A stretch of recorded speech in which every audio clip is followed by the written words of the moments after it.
मित्रों, एक बार फिर मैं आपके सामने उपस्थित हूं इस देश की उच्च शिक्षा का चित्रण आपके सामने उपस्थित करने के लिए। वास्तव में वर्तमान में इस देश की उच्च शिक्षा की क्या स्थिति है, कितने व्यक्तियों को यह मालूम है, मैं कुछ नहीं कह सकता। लेकिन हर शिक्षित व्यक्ति को देश की उच्च शिक्षा व्यवस्था का स्पष्ट चित्रण मस्तिष्क में होना बहुत आवश्यक है। मित्रों, किसी भी राष्ट्र की प्रगति उस देश की शिक्षा व्यवस्था पर ही निर्भर करती है। किसी देश का भविष्य और देश की भविष्य की प्रगति उस देश की वर्तमान शिक्षा व्यवस्था पर निर्भर करती है। पुनः एक बार पुनरावृत्ति करूंगा, किसी भी राष्ट्र का विकास उस देश की शिक्षा व्यवस्था पर निर्भर करता है। किसी भी राष्ट्र का भविष्य उस देश की वर्तमान शिक्षा व्यवस्था की स्थिति पर निर्भर करता है। स्वतंत्रता के बाद शिक्षा के क्षेत्र में अपार विस्तार हुआ है। अनेक नए कॉलेजेस एंड यूनिवर्सिटीज स्टैब्लिश हुई हैं। अनेक नए महाविद्यालय और विश्वविद्यालय स्थापित किए गए हैं। स्वाभाविक रूप से विद्यार्थियों का एनरोलमेंट भी बढ़ा है और बढ़ना भी चाहिए। जैसा मैंने कहा, किसी भी राष्ट्र का विकास शिक्षित युवा से ही संभव हो सकता है। शिक्षित होना चाहिए। एक बात बीच में और मैं जोड़ना चाहूंगा, अपना यह मेरा व्यक्तिगत विचार है। यदि कोई राष्ट्र चरित्रवान व्यक्ति बनाता है, या मैं ये कह दूं कि उस देश के व्यक्ति चरित्रवान होते हैं, तो वो राष्ट्र विकास करेगा, कोई रोक नहीं सकता। यदि किसी राष्ट्र के व्यक्ति शिक्षित होते हैं तो वो राष्ट्र विकास करेगा, कोई इसको रोक नहीं सकता। लेकिन यह जरूरी नहीं कि जो व्यक्ति चरित्रवान है वो शिक्षित हो और जो शिक्षित है वो चरित्रवान हो। और मैं ये भी नहीं कह सकता कि दोनों नहीं हो सकते हैं। यदि किसी राष्ट्र के व्यक्ति शिक्षित भी हैं और चरित्रवान भी हैं, तो वो राष्ट्र विश्व गुरु का स्थान ले सकता है। पुनः एक बार कहूंगा, यदि किसी देश के अधिकांश व्यक्ति, मेजॉरिटी ऑफ द पॉपुलेशन चरित्रवान है, शिक्षित है, तो वो राष्ट्र विश्व के महागुरु का दर्जा ले सकता है। अब हम वर्तमान औपचारिक शिक्षा पे आ जाएं। शिक्षा को दो भागों में विभाजित किया जा सकता है, स्कूल शिक्षा और उच्च शिक्षा। उच्च शिक्षा का मतलब होता है 12वीं के बाद स्नातक, स्नातकोत्तर, उसके बाद पीएचडी, जिसको शुद्ध हिंदी में वाचस्पति कहा जा सकता है। यदि पीएचडी का सही हिंदी शब्द है तो वो विद्या वाचस्पति है। चूंकि मैं एक शिक्षक हूं, सेवानिवृत्त शिक्षक हूं, यह कह दूं, मेरा यह कर्तव्य बनता है कि मैं दृष्टिपात करूं कि समूचे विश्व में और मेरे देश में शिक्षा की क्या स्थिति है और तुलनात्मक स्थिति क्या है। जैसा मैंने आप लोगों से कहा था, इस बात से इंकार नहीं किया जा सकता, आजादी के बाद जिस तरह देश में उद्योगों का विकास हुआ है, उसी तरह शिक्षा में भी असीम विस्तार हुआ है। इससे कोई इंकार नहीं कर सकता। अब मैं इस बात पे आ जाऊं, वर्तमान में शिक्षा की क्या स्थिति है। और अब मैं जब भी शिक्षा शब्द काम में लूंगा, मीन्स उच्च शिक्षा। हमारे देश में इस समय लगभग 1000 से अधिक विश्वविद्यालय हैं। We have more than 1000 universities. उसमें लगभग 56 केंद्रीय विश्वविद्यालय हैं, सेंट्रल यूनिवर्सिटीज हैं, जिसका संचालन केंद्र सरकार द्वारा होता है। मैं समझता हूं लगभग 500 राज्य स्तरीय या स्टेट यूनिवर्सिटीज होंगी, जिनका संचालन स्टेट गवर्नमेंट द्वारा होता है। कुछ डीम्ड यूनिवर्सिटी हैं, और मैं कह दूं कि कुछ इंस्टीट्यूट्स ऑफ नेशनल इंपॉर्टेंस भी हैं। यदि मैं नेशनल इंपॉर्टेंट इंस्टीट्यूट्स की बात करूं तो स्वाभाविक रूप से सबसे पहले Indian institute of science Bangalore का नाम आएगा। उसके बाद देश में लगभग 23 आईआईटीज हैं, they are institute of national importance. Bhabha atomic research centre, जो एटॉमिक रिसर्च का सबसे बड़ा सेंटर है, परमाणु अनुसंधान का देश का सर्वोत्कृष्ट केंद्र है, इंस्टीट्यूट ऑफ नेशनल इंपॉर्टेंस में आता है। आज अपनी बात को मैं विश्वविद्यालयों तक सीमित रखता हूं, महाविद्यालयों तक सीमित रखता हूं, उच्च शिक्षा की वर्तमान स्थिति की चर्चा करता हूं। मैंने आप लोगों को विश्वविद्यालयों की संख्या तो बता दी, 1000 से अधिक हैं, लेकिन यह नहीं बताया महाविद्यालय कितने हैं। यदि मैं अलग अलग सोर्स से ढूंढने जाऊं, अलग अलग संख्या मुझे मिलती है, शायद मैं गलत हो सकता हूं, लेकिन जो मेरा अनुमान है, इस समय देश में लगभग 45,000 कॉलेज, 45,000 महाविद्यालय हैं। स्थिति क्या है, यह बात मैं फिर स्पष्ट कर दूं जिन लोगों को स्पष्ट नहीं है। विश्वविद्यालय 3 तरह के हो सकते हैं, केंद्रीय विश्वविद्यालय, राज्य विश्वविद्यालय। केंद्रीय विश्वविद्यालय को इंग्लिश में सेंट्रल यूनिवर्सिटीज कहते हैं, जिसकी संख्या मैंने आपको 56 बताई है। राज्य स्तरीय विश्वविद्यालय, स्टेट यूनिवर्सिटीज, जिनकी संख्या लगभग 500 है। डीम्ड यूनिवर्सिटीज होती हैं, और इस समय प्राइवेट यूनिवर्सिटीज हैं, वो किस गति से बढ़ रही हैं तो उसका अनुमान मैं भी नहीं लगा सकता। महाविद्यालयों की संख्या भी बहुत तेजी से बढ़ी है, बढ़नी भी चाहिए। यदि मैं एक प्रश्न किसी के सामने उपस्थित करूं कि किसी भी केंद्रीय विश्वविद्यालय और राज्य स्तरीय विश्वविद्यालय की इस समय देश में वर्तमान स्थिति क्या है, यदि मैं जन साधारण की भाषा में बताने का प्रयास करूं, बहुत सिंपल भाषा में बताने का प्रयास करूं, केंद्रीय विश्वविद्यालयों में राजनीतिक हस्तक्षेप, in central universities, the political interference is almost nil. यदि मैं हिंदी की भाषा में कहूं, नमक में आटे के बराबर है। और जितनी स्टेट यूनिवर्सिटीज हैं, almost everywhere in each state, वहां राजनीतिक हस्तक्षेप नमक में आटे के बराबर है। कोई बात नहीं, राजनीतिक हस्तक्षेप से कोई फर्क नहीं पड़ता। क्यों? क्योंकि किसी भी विश्वविद्यालय का संचालन कुलपति के हाथ में होता है। कई राज्यों ने सिंडिकेट या एग्जीक्यूटिव काउंसिल की व्यवस्था खत्म कर दी है, लेकिन किसी भी विश्वविद्यालय का सर्वोत्तम शब्द मेरे मुंह से सही निकला, क्योंकि जो सर्वोत्तम होगा वही उच्च स्तरीय पद पर होगा, वाइस चांसलर।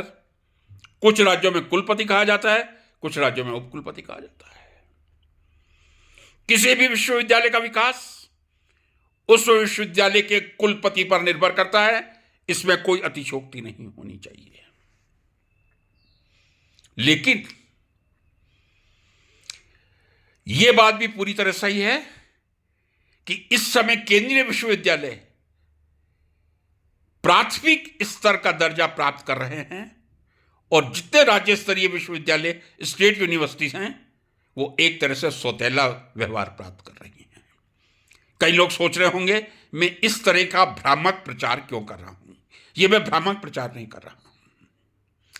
अभी भी किसी भी केंद्रीय विश्वविद्यालय में विद्यार्थी और अध्यापकों का अनुपात देखा जाए, आपको विश्वविद्यालय अनुदान आयोग, जिसको यूनिवर्सिटी ग्रांट्स कमीशन कहते हैं, उसके मापदंड के हिसाब से मिल जाएगा।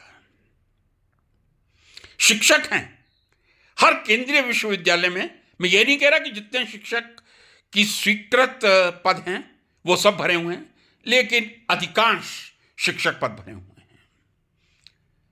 राज्य के विश्वविद्यालयों की स्थिति बिल्कुल उल्टी है। विज्ञान एक ऐसी शाखा है जहां विद्यार्थियों का नंबर सीमित होना चाहिए, लेकिन कुछ राज्य असीमित नंबर को ही शायद विज्ञान के विकास का मापदंड मान रहे हैं। कुछ राज्य ऐसे हैं जहां विश्वविद्यालय विभागों में, कॉलेजों में एमएससी विद्यार्थियों की एक कक्षा की संख्या 100 या 100 से अधिक है। वहां शिक्षक कितने होने चाहिए? यदि मैं एक वर्ष में 100 कह रहा हूं तो 2 वर्ष में मिला के एमएससी के 200 विद्यार्थी हो गए। कम से कम 10 से 15 शिक्षक होने चाहिए।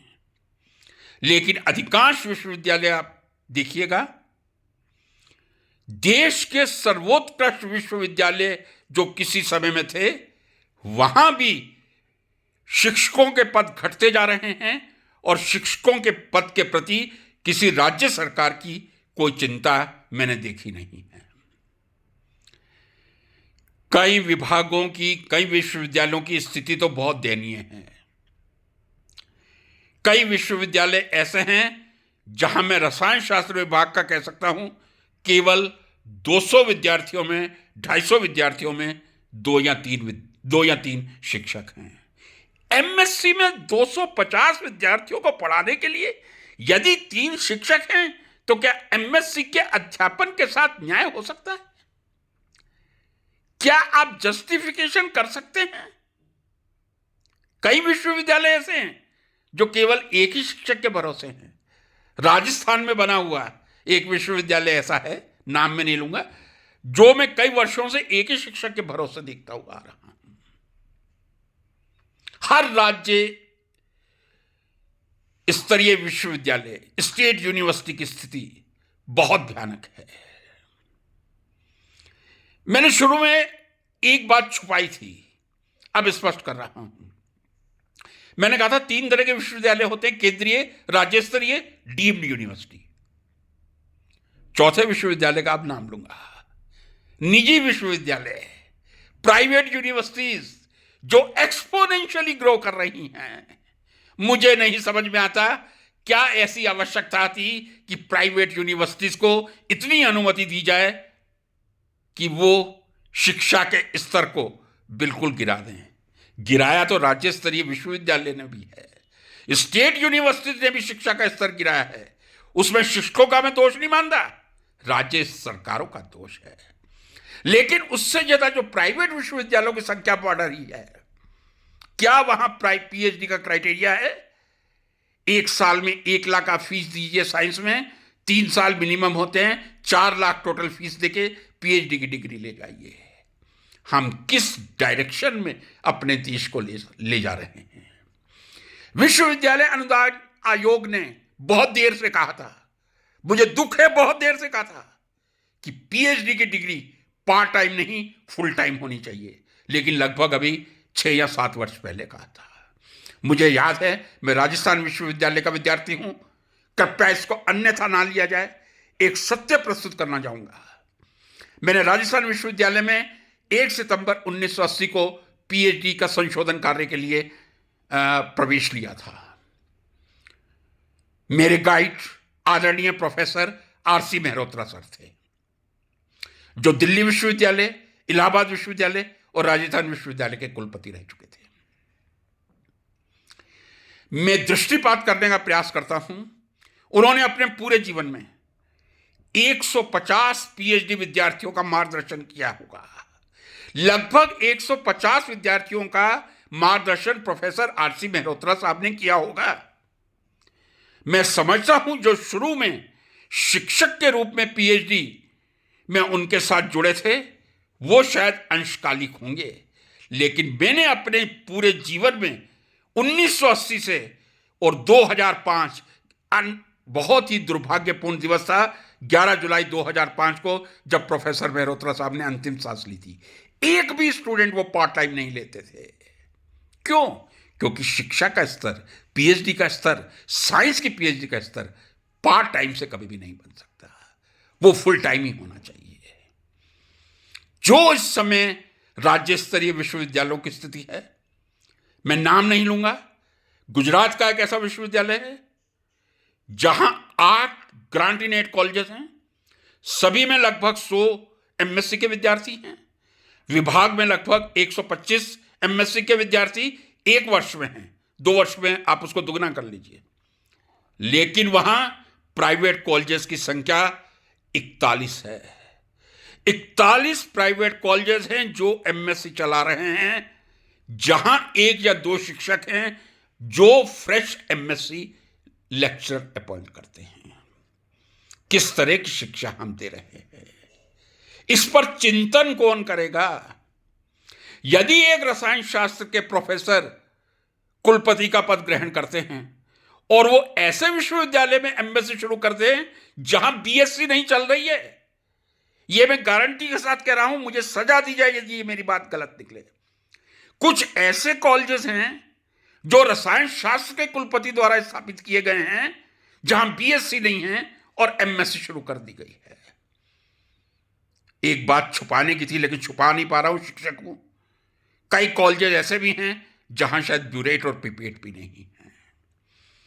ऐसे प्राइवेट कॉलेजेस से एमएससी से निकले हुए विद्यार्थियों का क्या भविष्य होगा? हम अभी वर्तमान देख रहे हैं, वर्तमान बहुत सुनहरा दिख रहा है, अच्छा दिख रहा है, क्योंकि पहले समय में प्रोफेसर आरसी मेहरोत्रा सर या प्रोफेसर सीएनआर राव, जो अभी भी लगातार रिसर्च में रसायन शास्त्र के भीष्म पितामह के रूप में देश में हैं, जिन्हें भारत रत्न मिला है, एकमात्र रसायन शास्त्री जिन्हें सचिन तेंदुलकर जी के साथ भारत रत्न मिला था, वो है सीएनआर राव साहब। तब यह स्थिति है। आने वाले वर्षों में इस देश में विज्ञान शिक्षा की क्या स्थिति होगी, ये चिंता का विषय राजनीतिज्ञों को नहीं होगा, क्योंकि उनको तो राजनीति से फुर्सत नहीं है। उनको यह चिंता है हमारी कितनी सीटें आएंगी। कम से कम शिक्षकों को तो चिंता करनी चाहिए। यदि हम 3 लाख तनख्वाह ले रहे हैं या हमने ली है, तो हमारा यह कर्तव्य ही नहीं है कि केवल हम कक्षा में अच्छा शिक्षण कर दें और अपनी पीठ थपथपा लें। देश की वर्तमान शिक्षा पद्धति यदि गलत है, उस पर आवाज उठनी चाहिए। मैं आपसे ईमानदारी से कह रहा हूं, पूर्ण सत्यता से कह रहा हूं, इस समय देश के जितने राज्य स्तरीय विश्वविद्यालय, स्टेट यूनिवर्सिटी हैं, वो गर्त की तरफ जा रही हैं। सेंट्रल यूनिवर्सिटी पे मैं कोई उंगली नहीं उठाऊंगा, लेकिन केवल सेंट्रल यूनिवर्सिटी के विद्यार्थी इस देश का निर्माण नहीं करेंगे, केवल आईआईटी से निकलने वाले विद्यार्थी नहीं करेंगे। आईआईटी वाले विद्यार्थी तो विदेशों में जाकर अच्छा स्थान ग्रहण कर लेंगे। जो स्टेट यूनिवर्सिटी से विद्यार्थी निकलेंगे, हम अच्छे कैडर के, अच्छे लेवल के अच्छे विद्यार्थी तैयार करें, इसकी चिंता मुझे लग रहा है ना तो वर्तमान में राजनीतिज्ञों को है, ना शैक्षणिक प्रशासकों को है। विश्वविद्यालय का कुलपति, मैं कह रहा हूं, सर्वोत्तम होता है, सर्वोत्कृष्ट होना चाहिए। जो सर्वोत्तम है, सर्वोत्कृष्ट है, वही सर्वोच्च स्थान पर हो सकता है। उन्हें इस बात की चिंता होनी चाहिए। यह मैं आपसे निवेदन करता हूं कि उच्च शिक्षण में जो मैंने कहा है, आप पहले उसका सत्यापन करें, क्या मेरी बात गलत तो नहीं है। यदि मेरी बात सही हो तो कृपया मेरे वीडियो को लाइक करें, शेयर करें और इस देश में शिक्षण का स्तर सुधारने का प्रयास करें। चाणक्य के वाक्य को सार्थक करने का प्रयास करें। इसी के साथ अपनी बात इस वीडियो में यही समाप्त करूंगा। एक बार फिर आपके सामने उपस्थित होऊंगा।